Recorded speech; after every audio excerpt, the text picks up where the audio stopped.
Jeszcze jedna uwaga od organizatorów. Wbrew pozorom jedzenie jest darmowe i możecie korzystać. Podobno nie schodzi, tak? Podobno nie schodzi. Podobno nie schodzi.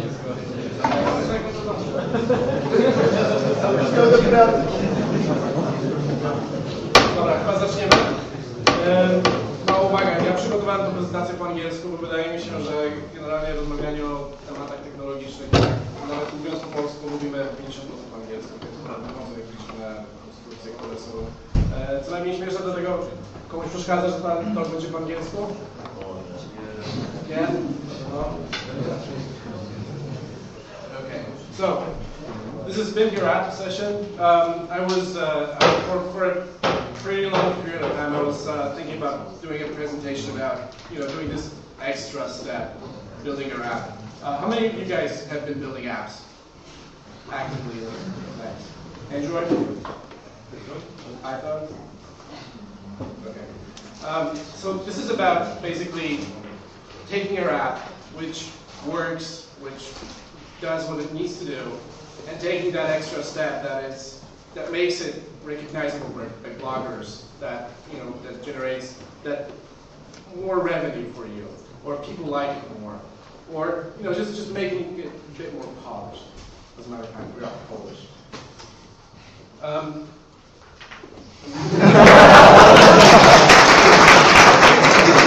No, this thing is about saying a big thank you to the organizers, because these guys hustled quite a bit to make this conference free, and I hugely and generously believe in making knowledge for free. So kudos to you guys. My name is Piotr. I've been building apps for a while. As a matter of fact, I've been building them before they were called apps. They were called programs or applications. And now you talk to someone and you say, I've been building applications. What are these, right? So yes, I've been building apps before they were called apps. I've been building apps for platforms such as Palm OS. Anybody heard of that? Windows Phone, Windows Mobile. J2ME, which was a very horrible and devastating experience. And then iPhone came along and Android, and the whole industry basically jumped on the apps bandwagon. And now we have apps, which are getting more popular than websites even. Yeah, so I've been working for large companies, small companies. I've been doing a bunch of startups. Now I'm doing a thing called Vetica, which is a mobile app lab based in Warsaw, Poland. And we basically have the best job in the world, which is sit in the office, come up with crazy app ideas and do them. Have you ever heard of this? Amsterdam? Okay, about a year ago, I was so tired of sitting here in Poland. I was living in Warsaw at that time, and I decided that I need to take a break and I need to get away from there. And I actually decided to take the first job offer that came in on LinkedIn. And surprisingly enough, it was Amsterdam, which was a very fun place to be, but it was a very funny moment in my lifetime, in my career. Just as I moved to Amsterdam, there was another guy that moved there too, and this guy's called Mike Lee. And he's the top world's toughest programmer. Anybody heard of him? Mike Lee? He's a very famous guy in iOS /Mac world. He's been working for Apple and then a bunch of other companies. He built Tap Revenge for iPhone, the first app that generated a million downloads. And he moved to Amsterdam too. He was touring the world for a while, and then he was searching for the most livable city in the world. And that turned out for him to be Amsterdam. And he founded this, which is Amsterdam. And this thing is supposed to be the Silicon Valley 2.0, which is a community of friendly people. Because how Silicon Valley originated, it originated from children of military guys that had to do with radars and shit. So, and basically the whole idea around Silicon Valley and in its very early days was to share the knowledge and to make it free, to make it friendly. Now there's a lot of lawsuits going around in Silicon Valley, and everybody is chasing everybody, everybody's chasing money, and that kind of degraded the Silicon Valley, in my opinion, and Mike's too. So he decided to do Amsterdam, which is Silicon Valley 2.0. It's in Europe, so it's accessible by everybody. To go to the United States, you need a visa. And Amsterdam, you can basically move to Amsterdam from every single place in the world, especially in Europe, where you have no borders. So this is a community of very awesome people. If any of you guys are thinking about moving somewhere, working abroad, please consider this. This is a very good place to be right now. And there's another thing called Amsterdam Warsaw Embassy, which, surprisingly enough, is run by me. We were doing a series of meetups in Warsaw past summer, and we had to stop for a number of reasons. I got too busy and everything. But we're doing this again, starting in October. So be sure to follow this topic of Amsterdam. I will, actually I should publish the URL somewhere. I'll do it at the end. So that's Amsterdam. Now moving on to the real presentation. Think about what would happen from in 2050, like in the distant future. Think about babies that would have after they're born, they're chipped, okay, and that chip has a bunch of sensors in it. So the government knows where they go, what they see, what they think, what they hear. Pretty much every day they monitor you, right? And when you think of that, look at your phone, right? Your phone is a computer. It can run apps. It can connect to the internet. Your phone knows where you are. It has a GPS. Your phone knows which way you look because it has a compass in it. So every time you turn, it knows. This is what you can hear. It has a mic. And not only this, it has a noise canceling mic. So it can filter out certain things from the background. It knows every single move you make because it has an accelerometer. So when you have it in your pocket, it basically knows when you're walking, when you're running, when you're standing. And it knows your entire digital life. It has your email client, it has your bank information, it has pretty much every single thing you have. Your entire digital life. It sits at your night table because you have an alarm clock. It knows pretty much every single thing about you. Think about it, how powerful this is. This is another revolution. We had a revolution of internet a while ago where everybody had internet. Now it's smartphones. And this thing happens like every 20 years. And this is happening right now. So we're living in a very, very, very interesting period. So when you're building apps, think about that this is not a phone. It's an extremely powerful device. But at the same time, think about it's still a phone, right? It's still very underpowered. A lot of people wanted to turn your phone into a gaming console, right? And it's still not quite there yet, right? Although the vendors are trying. Think about the screen real estate. Still, it's a very small screen compared to 17-inch laptops that we have lying around. So when you're building apps, please keep in mind that this is a 4 at most inch screen, not a big kind of LCD screen. This is a very important one. Your finger is not a mouse pointer. Your finger is significantly bigger than a mouse pointer. And I've been working with so many people that thought that they can design interfaces. But as a matter of fact, they've been designing little websites that fit on the iPhone. And using them was a horrible experience. Think about interference. You go in and you go out of the range of Wi-Fi and GSM. So you can, just as you have connectivity, you can lose it step after. And your phone it's not a constantly on device. You switch it on, you switch it off. You use it in so many scenarios that require putting it down for a while. You're talking to someone. Let me check it, right? Done. Okay. So these are very important things that you need to consider. Finally, the App Store is a lottery. This is not only about the App Store. It's about every single app market that is out there. At the beginning, the first 3 months of the App Store, pretty much everybody made money. Every single app on the App Store made a very good salary for their developers. Now the App Store is a lottery. It's like putting your product into a huge ass supermarket and expecting people to find it. And it's a freaking hard to get a ticket because building apps is so much more than building software. Building software is actually the easiest part in building apps. That's my observation. When building apps, you need to think about your users. Think about people that actually have empathy to the people that are using your stuff. This is a very important one. We actually experienced that a while ago. Happy users do not place reviews. Most of the reviews are placed by people that are frustrated with your apps.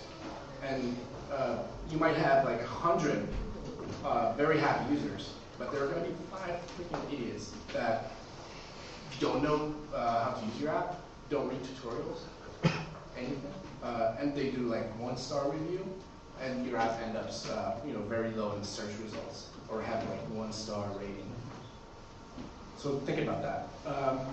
You don't get a second chance. Once someone removes the app, it's very hard to get that customer back.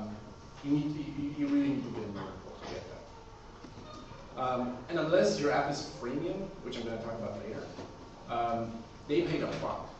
They trusted you. And even though, as these markets are corrupt as they are, because I firmly believe software should not cost $1, they paid up front. They trusted you, they bet on you, and if you screw that up, you're in a bad position. The 80-20 rule. This is a very important one, and everybody I talk to, they have that syndrome. So it's really, really easy to get to that point. Get to the point that your app is nearly done. You have the functionalities you need to do. You have the design pretty much ready, but it's lacking that polish, right?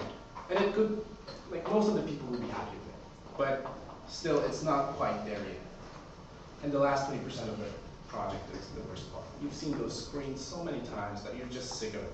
You're just so envious to get to another project, to the next project you're going to do, that you just cut corners and you forget things. You do them lousy because you're just so fed up with this app that you're just not thinking it's fun anymore. And that last 20%, that last mile that you need to run, is way more work than the previous 80%. When you're starting the app, you're excited. You are so excited that you basically, how many of you have been sitting all-nighters to build apps? I have. I do it every weekend, but that's me. And I'm really excited about apps. But then, after the weekend is over, and I'm at my 80%, and it's Monday, and I need to meet my designer to verify how bad job did I do implementing his designs. Yes, it's hell. And of course, your natural enthusiasm gets down every percent, so you get bored. Crashes. Let's talk about crashes. It's horrible, but it is. It's a no-brainer, right? Do you guys release apps that crash? No, you don't. But they still crash, right? I was driving here with a GPS app and it crashed 5 times. It wasn't TomTom, but it was just possible, but it crashed. How come? Like, we test stuff, right? So never ship an app that crashes. I mean, I've seen people do that. I've seen people that, like, they have a screen, right? And they're like, yeah, people are gonna click that, that, and that. They're not gonna, you know, like, think about text input. People assume, developers assume, that people are gonna input certain things, right? They're not gonna input, like, weird characters or Japanese characters. Think about designing your app, building your app. You need to think about every single scenario and plan for the worst. Again, don't expect things to happen, and don't expect users to use your app properly. Okay? When I worked at Agora, you guys probably know Agora, right? Because of the workshop. We had this guy who was a pain in the ass. Okay? He would take your app and basically do that for, like, randomly for half an hour. And he would crash your app, right? And I'm like, nobody's gonna do that, like, right? Nobody uses the app that way. But still, yes, he was the best game tester I had. So again, test. I cannot stress this hard enough. Please test your apps before you release them and make sure they don't have bugs and they don't crash. And test with real data. How many times have you built a form and just type whatever? No, test with real data. Real names, everything. Snappiness. This is a very important topic on mobile. It's very underestimated, and it's crucial for the experience. Snappiness. Your app needs to be fast. Your app needs to perform smoothly, scroll smoothly. If you get images from the internet, make sure you do that asynchronous. Quick transitions. You don't want user to be waiting from one screen to another. This is horrible. Minimize the number of task required. This is a very funny thing. Not many people that come from various places into mobile think about this, but think about what your app does and how many taps are required to get that functionality out of this app. Because we've been building a bunch of apps, and at the very end, I always suggest, like, let's see how many taps, and it turns out 15 taps, okay? And nobody's gonna wait that much. Compete with the clock. The clock is like the most obvious functionality in apps, in phones, right? You whip your phone out of the pocket, check the clock, done, okay? Think your app is a clock, okay? Make it as fast as possible and as fast to get out from as possible. And no splash screens. This is not a computer or a console. It's a mobile device. Don't use splash screens. Does it fit? Yes, we are very excited when we get that app idea, but think about if it fits to the platform. Is it going to be in place when run on a mobile device? So don't port the stuff. Even between mobile devices, don't port iOS stuff into Android. It's horrible. It's the worst thing you can do. And you make, especially Android users. Okay, these guys are very, very sensitive about using their back hardware button, which iOS does not have, right? And if you do like a navigation bar in Android, it's horrible. Don't expect your reviews to be pretty high. Are you using the right tools? The thing that you're thinking about does not have to be an app. It can be a website. There's 700,000 apps in the App Store alone, and I think probably half of them could just as well be a website, a mobile website that you could clip on your home screen and use it from there. But you know, having an app is sexy, and all the marketers need to have apps. And are you targeting the right platform? There are apps that are natural for tablets. There are apps that are natural for phones, and don't confuse them. Yeah. So whenever building the app, just think about, does it fit to the device that I'm targeting it for? The wow word. Right now, again, there is 700,000 apps, and probably the idea that you have, it has already been done like 5 times. So think about the thing that you can surprise user with. So you need to do something that nobody else did as far as the app. Think about what you're doing and think about what can you do to take it to the next level. Also make ideas like Mike Lee's Delicious Library. It's a catalog app of stuff that you have around home. And what they did was scanning the barcodes with your iSight camera. Nobody else did.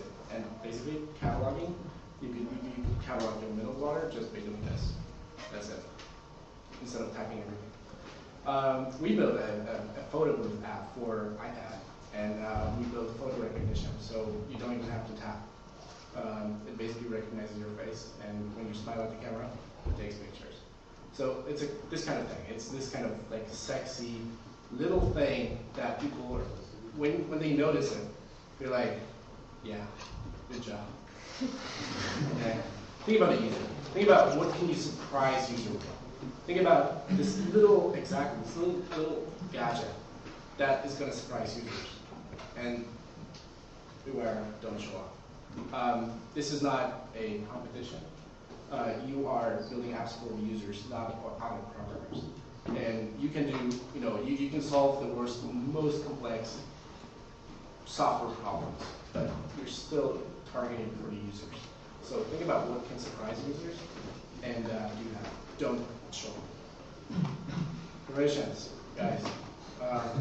Don't do that. There are plenty of places where you ask people for shit. There are places like this in Android,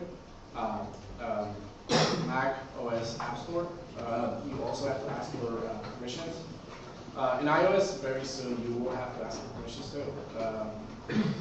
Facebook, when you implement Facebook sharing, you have to ask for permission as well. So don't exaggerate. Okay? I mean, if I asked, what's your address? You wouldn't tell me, right? And your app asks for your address. Don't do that. So think about the very minimum scope of permissions that you need and do these. Another thing, explain why are you asking for that. This is a very crucial piece of data. So explain. Make a good job of explaining. Why do I need your name? Why do I need your email? Okay, my obvious suggestion is you're going to spam me. No, I need this for updating what happened. Okay. And this is a very much connected thing. Show what you got first. So explain. Don't do this. Like your app launches. Yes, I need to know your location before I even show up the first screen. Don't do that. The same thing with push notifications. Ask people later. Don't do that at the very first moment they start the app. Because most of them are going to say no. I don't accept you sending me push notifications for stuff I don't even know about. Don't be lazy. Because most of the people do that at the very beginning of the app. In iOS, it's an app delegate, and it's handy, it's easy, but people are lazy and don't do that. Yeah, show what you got first. So try to implement your app so it doesn't require anything to get in, okay? And later ask for stuff. But when you show your offer, when you show what do you have for them, get a real designer. I know you guys can use Photoshop. I can use Photoshop too, but no, I cannot do real art. So please get a real designer. Call Gmail, right? Gmail was horrible when it first launched because it was designed by engineers. Every single piece of software or electronics that Apple releases is beautiful. Why? Because it's designed by a designer, not developers, not the techies. It's designed by designers. For the release, ask to design your icon. If you cannot afford the designer for the whole app, yes, the icon is your #1 sales. Look at these. These are I would buy any of those apps, even for $10, just to have this icon on my screen. So people buy with their apps. Okay, this is not a thing we're discovering here. In supermarkets, all the packaging looks awesome because people buy with their eyes. And their icon is the #1 thing that people see on the App Store. This is how apps look like. You cannot even see the price, but you see the icon, right? So design the icon. Design is everywhere. It's not your icon. It's not your interface. Design is something that, design is the way you interact with the app. You interact with everything. Everything. This breaks my mind. It's amazing that every single piece around here, this bottle has been designed, right? So design is everywhere. Design is not your icon. Design is not your logo. It's the whole experience that your app serves. So think about this. Follow platform idioms. This is a very important one. I talked about this at the beginning. Read the guidelines. It's 40 pages for iOS human interaction guidelines. It's a little bit less for Android, but make sure you read them. There are a lot of very important things there. Learn from the vendors. When you're building app for iOS, download apps that Apple made. See what they use. Learn from them. And learn from the dudes that are popular in the App Store. If there is #1 app that everybody's really excited about, download it. See how they did stuff. Yeah, think about it. You're not a user. You built this thing. You're not a user. How long have you been working on apps? I work on an app for whatever, month, 2 months, and I'm not a user. I cannot say I'm a real user. How many times have you seen every screen? More than I wanted to. When you finish your project, you're sick of it, as I said before. And most of you have that. I have that. I'm not even trying to trick myself. I'm sick of my project. Yeah, so you're not a user. And I will always say that this is what my mentor said once. When you take a look at your project, you're like Einstein, and everybody else cannot act to this too. So make sure you are making your app as obvious as possible. And to do that, change perspective. Give it to someone. Just anybody. Your mom, your brother, your cat, whatever. Think about it. And don't instruct, okay? I've done that, and this is horrible. I gave an app to my mom, and she's like sitting there looking at it, and not even touching it. She's like, here, touch it, do this, do this. Don't instruct people, okay? Let them use the app as they understand it. So don't instruct people. Don't be like, up here, do this, okay? And observe. Try it yourself. Try it when you're drunk. Like when you don't remember stuff. Okay, when you're stoned, try it.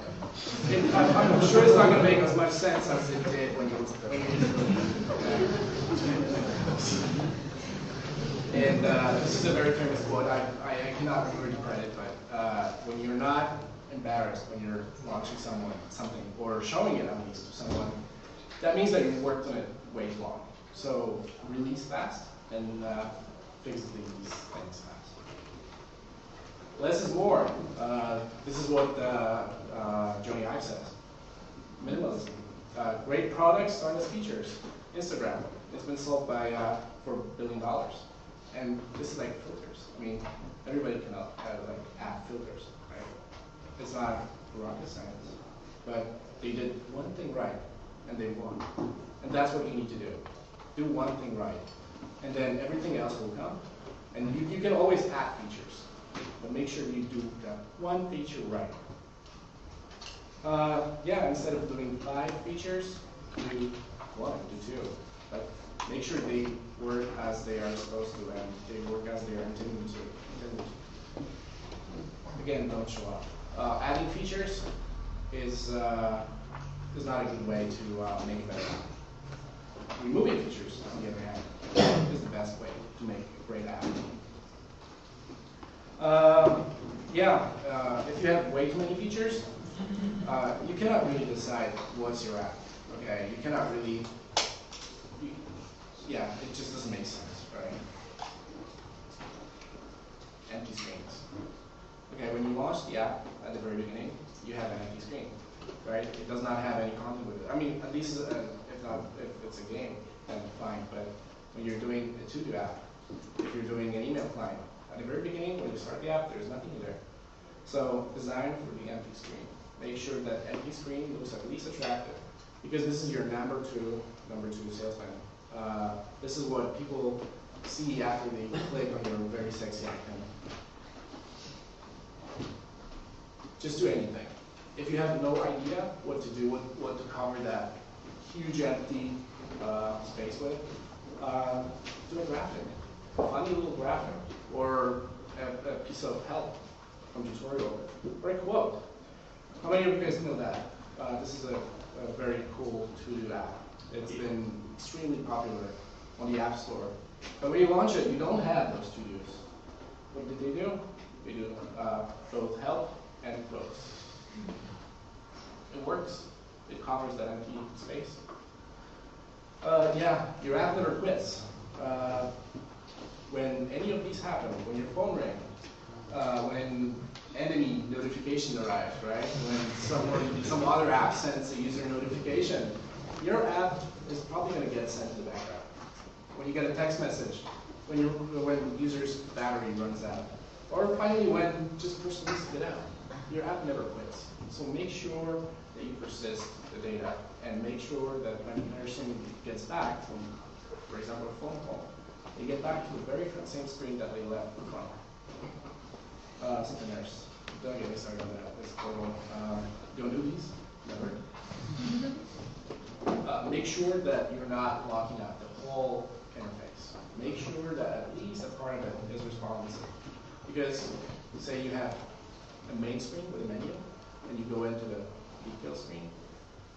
Say someone got into there by accident, okay, and this thing is spinning and downloading 5 megs of data, okay, and you're not letting them out for 30 seconds, it's horrible. You can do that. Let users out when they need to get out. So make sure the back button or anything that gets them out from the screen they're on is accessible anytime. Even when you're downloading stuff, make it accessible. Indicate loading, of course, you don't need to do that to show that something is loading. You have a little sexy spinner on the top for anything. Just make sure that you're doing it casual, not sticking a big notification in user's face. And indicate progress. I'm sure that there are tons of places where people are just putting a spinner and actually they know how long the operation would take.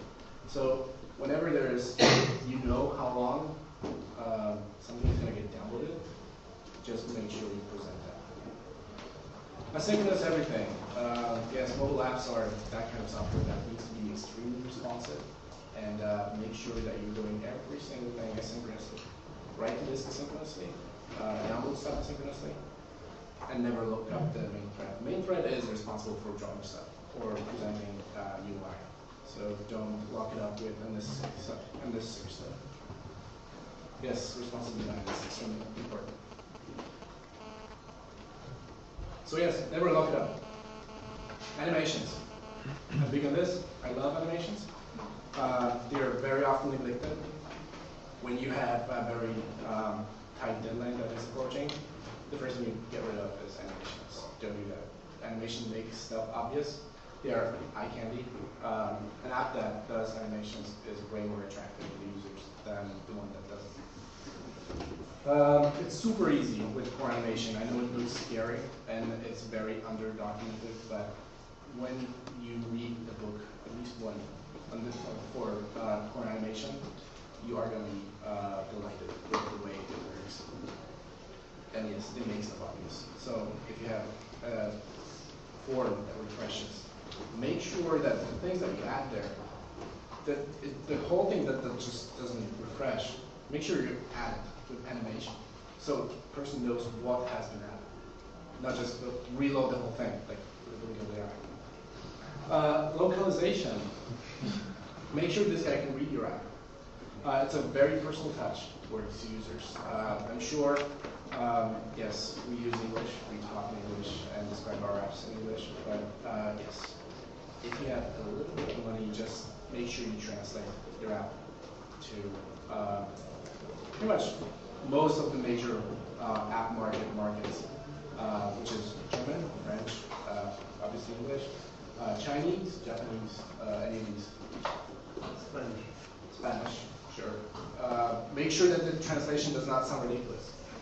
there are so many little gigs and terms that we use, the techies, right, that normal people do not understand. So make sure that you sit down with the translator and you make sure you make clear everything that is in the description or interface for that matter. Yes, localize the App Store metadata. Make sure that your app title and description and keywords are translated. That gives you a lot of App Store SEO juice. And localize press releases. I've been just outside talking to a blogger, and he confirmed everything we said. So make sure you touch those guys personally, at least with language. So translate these. Yes, this is a thing I'm very hot on. Real people, real artists ship. So again, if you're not embarrassed when you're showing your app to someone that needs to consider it way too long. These are two books that I've been inspired by a lot. Getting Real and Reworked by 37 Signals. This is the company that built Basecamp, for example. They're very proficient in what they do. And they have very nice methodologies that you guys should follow. So yes, read those. This one actually is free, yes. One of them. It's free, it's on the internet. Read it and follow what they say. They're very smart guys. And when you're coding, I know, yes, that kind of feeling when you're coding, right? And but think about what can you release in the next 3 hours? What can you release today? Okay? Think short-term goals. That makes the whole thing way faster than you think it's going to. Cut features. Don't add them, cut them. Cut the features that are incomplete. When you're releasing your app and something is just not quite there yet, remove it. You're at it in 1.1, 1.2, 1.5, whatever. Don't ship incomplete features. Don't ship unreliable features. Think that might crash your app. Don't do that. Confusing the same. If you are going to confuse the user, just leave it out. You will document it later on and next release, but make sure you're not confusing the users. And finally, unnecessary features. Hit with showing off that I said before. Don't show off and don't just add features just for the sake of adding them. That's not the way to go. Write once, deploy everywhere. It's a funny story that me and my co-founder were helping with one app that's been developed with PhoneGap lately, and it's hell. So no, don't do that. Don't use PhoneGap or whatever. Any framework that turns HTML into gold or HTML into whatever. Don't. Use native technologies. So such thing as write once, deploy everywhere, in my opinion, does not exist. You cannot do that. It's a maintenance hell. Things get SDKs progress, things get added, these things don't. Vendors hate it. When you submit an app made with PhoneGap or whatever super extra framework that turns whatever code basic into Objective-C, you're getting negative points from Apple at the very beginning. And they know that it's been built with PhoneGap or whatever, so don't do that. It's a very good tool, on the other hand, for prototyping apps. If you need to get something done very quickly, if you need to show it to someone, visualize your thought process, yeah, do that. But it's not good for anything beyond prototyping. Yes, we had Java, right? Do you guys know the history of Java? Like, they thought out that one utopian language that is going to run on everything and everywhere. And we all know how it ended up. A bunch of tools that I use, and I think you guys should too. A/B testing, it's important. I neglected that for a very long time, and you should, and I don't do that anymore. So yes, A/B for a very good iOS framework for A/B testing that's been recently acquired by Twitter. It's Patio. It's still free. Heat maps. Figure out how your users are using your app. It has not been too obvious for me. It's not for you, probably. So use heat maps. Analytics. Yeah, if you need to analyze stuff in your app, and make sure you do. Make sure you know how your users are interacting with your app using analytics. And marketing. This is a very important part of what we do, of apps. We market the apps. It's not enough to put it in the App Store. So use App Figures. It's a tool that analyzes your sales. It gives you like a daily newsletter with how much stuff you sell. AppWiz, that's another thing that does the same thing with us here. AppGoats. This is a friend of ours that built, it's a web service that analyzes the App Store SEO. So it tells you how high in the search results your app is compared to your competitors. And also Medic is working on something. I cannot tell you what it is right now, but we'll be releasing something cool very soon. And make sure you follow us on Twitter, Facebook, whatever. This is it. Thank you. That's my name. That's my email, in case you want to contact me. That's it. My time is up, right?